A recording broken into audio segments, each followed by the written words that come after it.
Hello everyone, welcome back to our channel. तपाईहरुलाई पुनः स्वागत छ नेपाल अनलाइन स्कुलमा है। हामी अघि पढ्दै थियौं, पढ्दै के कारणवश पज गर्नुपर्ने भयो, त्यसैले हामी बीचमै ब्रेक गरेको थियौं है। एउटा मात्रै क्वेशनको सोलुसन गरेर चाहिँ हामी बिदा भएको थियौं र हामी फेरि पनि आइसकेका छौं तपाईहरुको लागि। हामी लास्ट टाइम चाहिँ एउटा इम्पोर्टेन्ट क्वेशन सल्भ गरेको थियौं। त्यो क्वेशन थियो यो क्वेशन सल्भ गरेको थियौं है। यो क्वेशन सल्भ गरेको थियौं हैन। अब चाहिँ हामी के गर्छौं भन्दाखेरि नि कन्टिन्यू गर्छौं, यही सिरिजलाई नै कन्टिन्यू गर्छौं है। अब कसरी कन्टिन्यू गर्छौं भन्ने कुरा चाहिँ म तपाईहरुलाई देखाउँछु। हामी क्वेशन सल्भ नै गर्छौं। अलिकति इम्पोर्टेन्ट छ, हल्का लजिकल छ, तर सजिलो छ है यो क्वेशन चाहिँ। तपाईहरुको बुकमै भएको क्वेशन हो। अलिकति दिमागको अलिकति लजिकल छ। अरु कुराहरु त त्यही हो हैन। जस्तै क्वेशनले चाहिँ के भन्छ भन्दाखेरि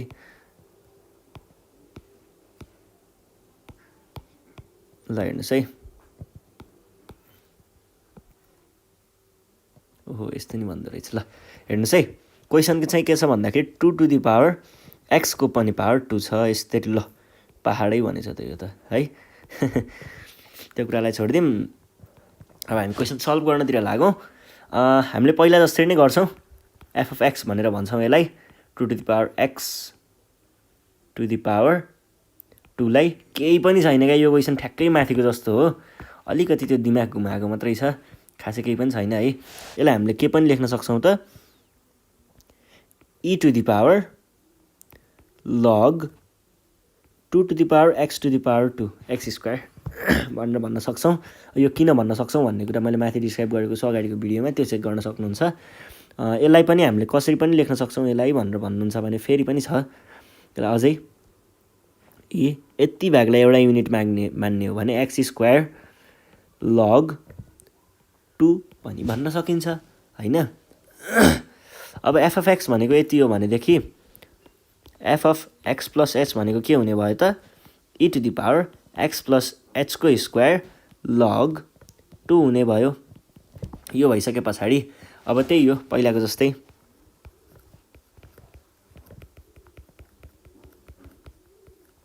बाइ डेफिनेसन हामीले के भन्न सक्यौं f dash of x is equals to के हुन्छ त limit h tends to 0 f of x plus h minus f of x whole divided by h त छँदै छ। यो भइसके पछाडी हामीले अर्को के भन्न पायौं त हाम्रो त्यही भ्यालुहरु रिप्लेस गर्ने बेलामा चाहिँ के भन्न पायौं e x plus h को स्क्वायर log 2 भन्न पायौं minus e x square log 2 whole divided by h। अब यो भनेको फेरि के हो त हैन, यसलाई के होतिर नलगाउँ, यस्तो गरौँ। अब चाहिँ हामी यहाँ e को फर्ममा त आइसकेको छौं। यसलाई अब अलिकति तलमाथि यताउता के गर्न मात्रै बाँकी छ। के गर्ने भनेको चाहिँ के हो भन्दाखेरि नि यसलाई एउटा चीज मान्ने, अनि त्यसैले यो पनि एउटा चीज बन्छ। त्यसरी नै त्यही कुराहरु हो के, केही गाह्रो छैन।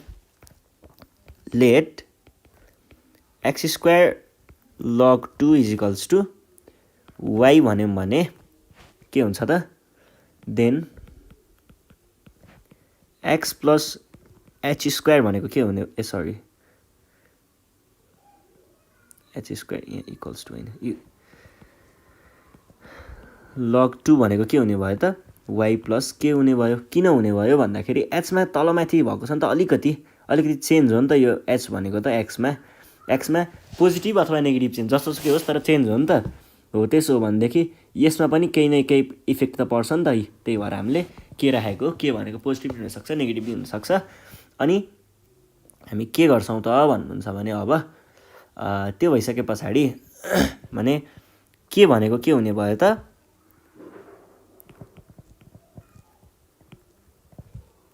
x plus h को स्क्वायर log 2 माइनस y भनेको के हो त y भनेको x स्क्वायर log 2 हो। यो त यहाँबाट आएको हो y को भ्यालु। अब यो भइसके पछाडी when h tends to 0 k also tends to 0। अब यो किन भयो भन्ने कुरा त मैले धेरैचोटि भनिसकेको छु र अहिले पनि भनिदिन्छु। के हुन्छ भन्दाखेरि नि x प्लस h को यसलाई अलिकति हाइलाइट नै गरेर लेखौँ। x प्लस h को square log 2 minus x square log 2 भनेको हामीले के भनेको छौँ त इजिकल्स टु के हो नि त।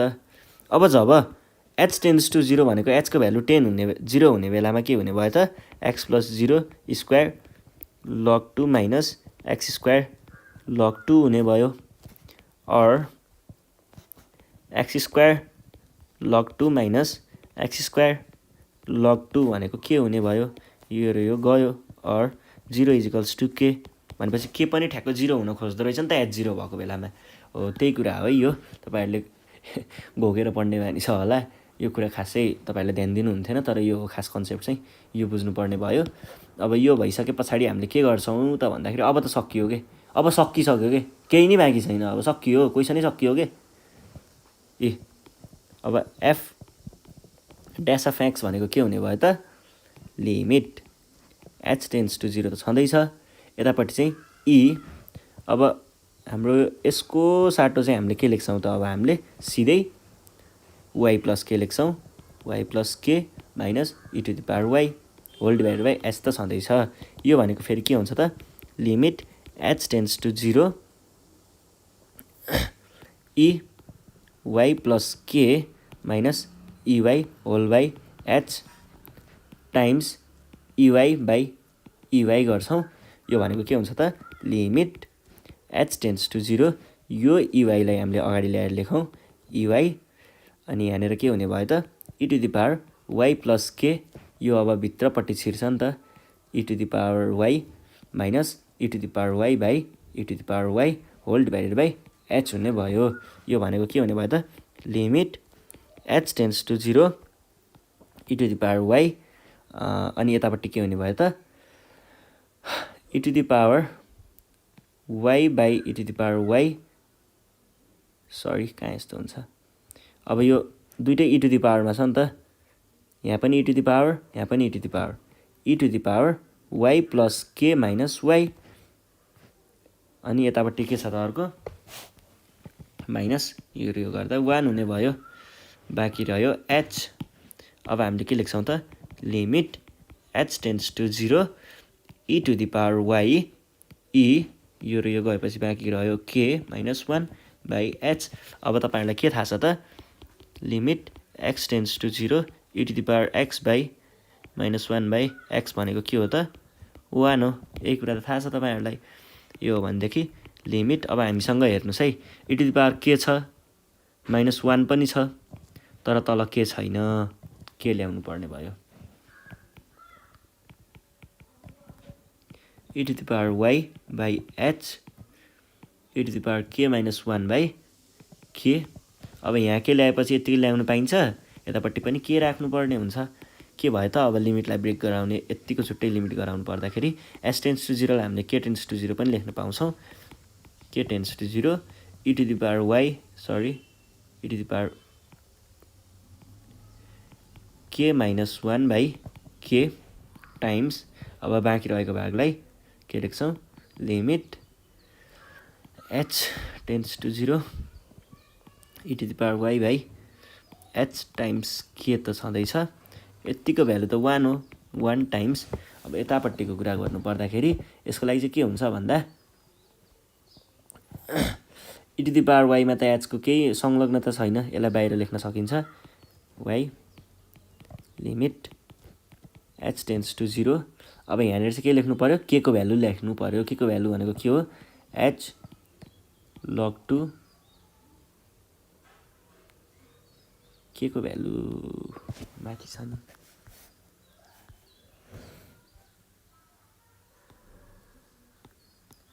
x प्लस h को square log 2 minus x square log 2 whole divided by h यस्तो छ।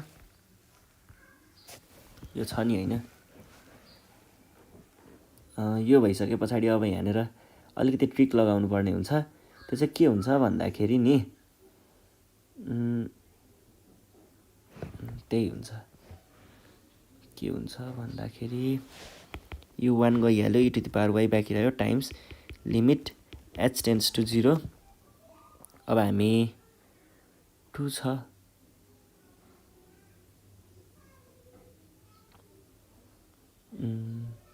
त्यही गर्छौँ। x रोक्नुहोस् है, यहाँ के गर्न मिल्छ म हेर्छु।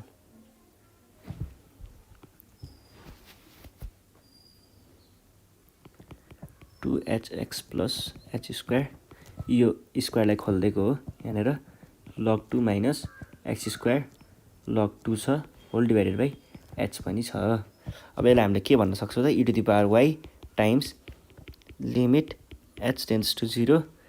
अब यो मल्टिप्लाई यसले मल्टिप्लाई गर्दाखेरि x square log 2 plus 2hx log 2 plus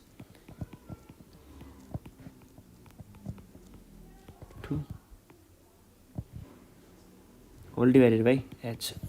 यो र यो गयो, e⁴y times limit h tends to 0 to h, होइन यस्तो गरौँ, यहाँबाट चाहिँ कमन लिने काम गरौँ। कमन लिँदाखेरि यो h कमन आउँछ, log 2 कमन आउँछ, h कमन आउँछ, log 2 कमन आउँछ, h log 2 भयो। बाँकी के रह्यो त, यतापट्टि चाहिँ 2x बाँकी रह्यो, 2x यतापट्टि चाहिँ h बाँकी रह्यो होल डिभाइडेड बाई h छ। अब यसलाई र यसलाई काट्यौँ भने के बाँकी रह्यो त, e⁴y times limit h tends to 0 के भयो त, log 2 त्यो काट्ने काम भइहाल्यो, log 2 2x प्लस h आउने भयो होइन। अब यो लिमिटलाई खोलाउन सकिन्छ, e⁴y टाइम्स खोलाउँदाखेरि के बाँकी रह्यो त, log 2 2x प्लस 0 भनेको e⁴y times log 2 times 2x हुने भयो। यो भनेको चाहिँ के लेख्न सकिन्छ भन्दाखेरि, अब यो e⁴y को भ्यालु हामीले फेरि त्यो जे छ त्यहीको फर्ममा लेख्नु पर्दा यो भयो x log 2 भयो, अनि log 2 टाइम्स 2x हुन्छ। बुझ्नुभयो नि कुरा। अब यसलाई हामीले मिलाएर लेख्नु पर्दाखेरि अझै मिलाउनु छु भन्नु भने यतिलाई हामीले पहिला जे छ त्यही फर्ममा लेख्न सकिन्छ। त्यो भनेको 2x को square times 2x times log 2 सकियो है। यसरी हामीले यो क्वेसनलाई सल्भ गर्न सकिन्छ है। यो क्वेसनलाई सल्भ भयो है, केही गाह्रो थियो त, सजिलैसँग सल्भ गऱ्यौँ है। अब यसरी नै हामी अर्को क्वेसन पनि हेर्छौँ है त के हुँदो रहेछ भनेर। तपाईँहरूको त्यही 4 नम्बरकै क्वेसन छ। यो चाहिँ क्वेसन छ log x to the power x छ, यस्तो भनेको छ। लेट f, अब त्यही हो पहिला फङ्सन मान्ने काम त, log x को x भइहाल्यो, log x। अब यो फेरि यो यस्तो हुन्छ कि यो भनेको चाहिँ x log x लेख्न पाइन्छ, यो तपाईँहरूलाई थाहा छ। कहिलेकाहीँ क्वेसनले यस्तो पनि भनिदिन्छ है, यो ख्याल गर्नु पर्यो तपाईँहरूले।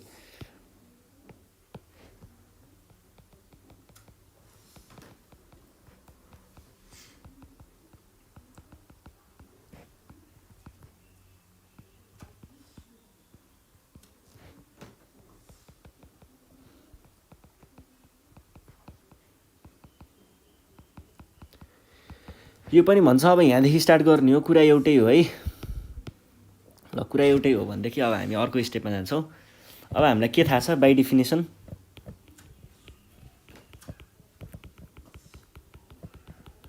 डेफिनेसनले भनेअनुसार त यस्तो हो नि त खासमा f dash of x भनेको त limit h tends to 0 f of x plus h minus f of x whole divided by h हो।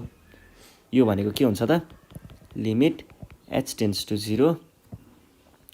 अब हामीले यो फङ्सनलाई माथिको फर्ममा लेख्दाखेरि x plus h log x plus h minus x log x हुन्छ होल डिभाइडेड बाई एच त छँदैछ। अब यसलाई केही छैन क्या, यो त यो सजिलो कुरा हो कि त्यही पहिले गरे जस्तो मल्टिप्लाई गर्ने त हो नि जाब हैन।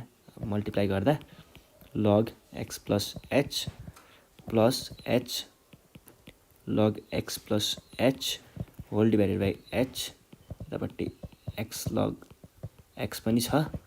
यो भनेको के हुने भयो त लिमिट h टेन्स टु 0 यहाँबाट र यहाँबाट x कमन लिन सकिन्छ। कमन लिँदा बाँकी के रह्यो त x plus h minus log x बाँकी रहने भयो। अब यो भइसके पछाडि प्लस हाम्रो के छुट्यो त यो छुट्यो h log x plus h भनेर भन्यो h छ। अब हामीले के गर्न सकिन्छ हेर यो चिज र यो चिजलाई एकै ठाउँमा लेख्न सकिन्छ। फर्मुला तपाईहरुलाई थाहा छँदैछ x log x plus h by x यति भयो। यो x त छँदैछ है, यो भयो बाई h यति बाँकी h log x plus h भयो। यो भनेको चाहिँ हामीले के लेख्न सकिन्छ त limit h tends to 0 x times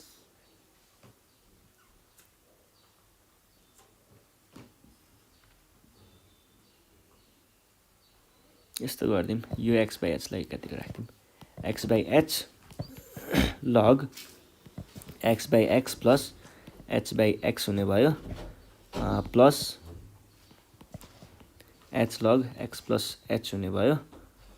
यो भयो, यो भइसके पछाडि हामीले के लेख्न सकिन्छ लिमिट h टेन्स टु 0 छँदैछ x बाई h लाई हामीले अब यो पनि देखाउँछु। x बाई h भनेको चाहिँ के हुन्छ भन्दाखेरि 1 बाई h बाई x पनि हुन्छ। यो कुरा याद गर्नु पर्यो र यसलाई चाहिँ हामीले लेख्दाखेरि कसरी लेख्छौँ त भन्दा यो काटियो बाँकी के रह्यो log 1 plus h by x यसलाई मल्टिप्लाई यसलाई मल्टिप्लाई गर्दाखेरि के हुने भयो त times 1 by h by x हुने भयो plus h log x plus h whole divided by हैन यहाँनिर x हुन्छ यहाँनिर के हुन्छ काको भाइ h एकै डाइरेक्ट गरेको यसलाई चाहिँ हैन। अब यति चीजलाई हेर्नु नि पहिला लिमिट ब्रेक गरौँ। यो h टेन्स टु 0 भएको बेला छ नि h टेन्स टु 0 भएको बेलामा नि if h tends to 0 then h by x also tends to 0 है। यो कुरा चाहिँ बुझ्नु पर्यो। यो किन हो भनेर भन्नुहुन्छ भने जतिखेर चाहिँ h को भ्यालु 0 हुन्छ नि त्यतिखेर h बाई x को यहाँ पनि 0 हुन्छ। अब यो 0 बाई x भनेको त 0 नै हो, त्यस्तो हो कुरा। Limit h tends to 0 log 1 plus h by x whole divided by h by x यो भयो प्लस अब यतापट्टि नि लिमिट यतापट्टि चाहिँ h टेन्स टु 0 नै राखिन्छ x h टेन्स टु 0 यो र यो क्यान्सल हुन्छ log x प्लस h भयो। बाँकी के रह्यो त यति भनेको 1 भयो 1 प्लस यतापट्टि चाहिँ के भयो त x log x plus 0 that is 1 plus x log x सकियो। यसरी हामीले क्वेसन सल्भ गरिन्छ। ल आजको सेसनमा चाहिँ यति नै पढ्यौँ हामीले। दुईटा क्वेसनहरु हेर्यौं र त्योभन्दा अगाडि एउटा मात्रै क्वेसन हेरेको थियौं यो 4 नम्बरको। यसरी चाहिँ हामीले क्वेसन सल्भ गर्ने गरिन्छ है। बुझ्नु भयो होला नि मजाले। बुझ्नु भएको छैन भने हामीलाई भन्दा हुन्छ है, लजाउनु पर्दैन। 9849595895 मा कन्ट्याक्ट गरेर आफ्नो प्रब्लम टिपाउन सक्नुहुन्छ। यो कुरामा प्रब्लम आयो लौ न भनेर भन्न सकिन्छ है, केही गाह्रो मान्नु पर्दैन। यति भन्दै आजको भिडियोबाट चाहिँ नेपाल अनलाइन स्कुल तपाईहरु माझबाट बिदा माग्न चाहन्छ। हामीलाई फलो गर्दै गर्नु होला। प्लस 2 सकेपछि ब्याचलर्स त पढ्न पर्छ नि ब्याचलर्स पढ्ने बेलामा नि चाहिएला ट्युटोरियल भिडियो त चाहिन्छ नि हो। त्यतिखेर पनि हामीले ब्याचलर्स लेभलको लागि पनि ट्युटोरियल भिडियो बनाएका छौं। त्यसको बारेमा अपडेटहरु पनि चाहिन्छ नि, चाहिन्छ भने सब्स्क्राइब हान्ने, चाहिँदैन भने त अब के भन्नु र, जे होस् सब्स्क्राइब हान्दिनु होला भन्दै बिदा माग्न चाहन्छु। धन्यवाद।